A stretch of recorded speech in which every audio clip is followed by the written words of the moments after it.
Isaiah is flat out the hardest book in the Bible to understand, and it wasn't made any easier by the men who translated it into English in 1611. They definitely took a hard book and made it harder, but there is hope.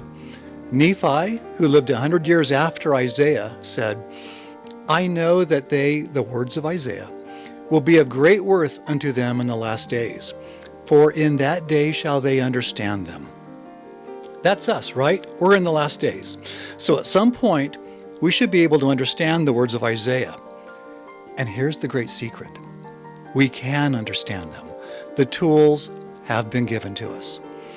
In our last video, we discussed the 3 keys to understanding Isaiah.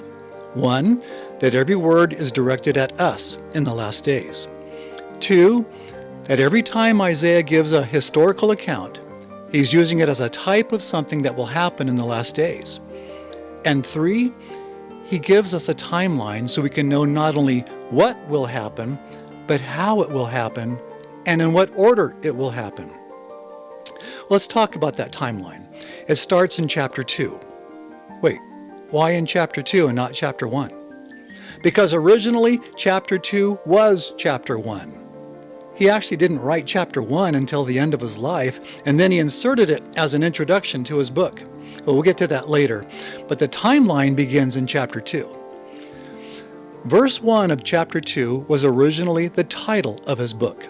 Quote, "The word that Isaiah, the son of Amoz, saw concerning Judah and Jerusalem." That was the title. Then the next 4 verses were originally his introduction to his entire book, where he says that everything he's writing about will happen in the last days. Verses 6 through 9, this is again chapter 2, verses 6 through 9 tell us why the judgments and calamities of the timeline will occur.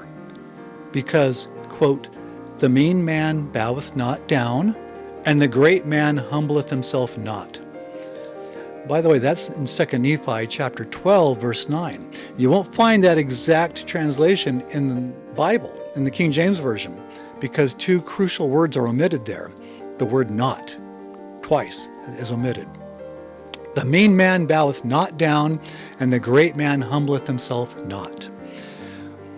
The actual timeline doesn't begin until verse 10, which begins a new paragraph. Isaiah then goes on for 13 verses, echoing the 13 chapters in his timeline. First, he says, "The covenant people will be full of pride, wax rich, and grow selfish." He says the cedars of Lebanon and the oaks of Bashan will be brought low. Now, Isaiah often used trees as metaphors for people. The actual cedars of Lebanon were beautiful trees, national treasures protected by the king. And the oaks of Bashan were large, stately trees that Isaiah used to symbolize the wealthy and powerful of God's people.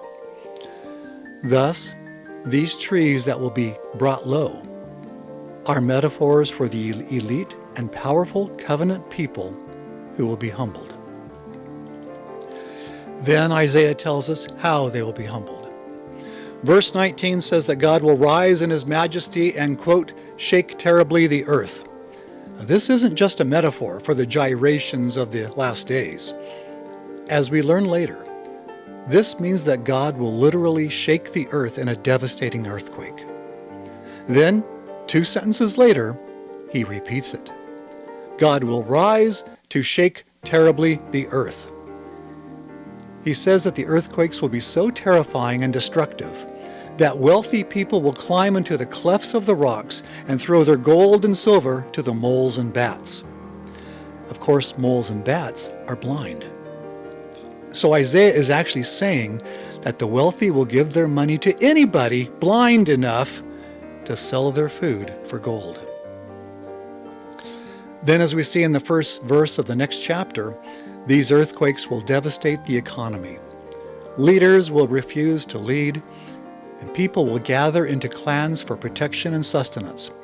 The daughters of Zion will suffer unimaginable privations, and even covenant men will, quote, "fall by the sword, and thy mighty in the war." All this occurs early in the timeline, at the very beginning. So you can imagine how bad things will get. Actually, you don't need to imagine, because Isaiah shows us how bad things will get later in his timeline. And we'll talk more about that next time. If you'd like to learn more about Isaiah's prophecies for our day, go to the website, thewordsofisaiah.com. I'll try to answer your questions there, and I'll show you how to get the book, The Words of Isaiah, that explains his prophecies as they apply to the covenant people in our day. I'm Curtis Taylor with The Words of Isaiah.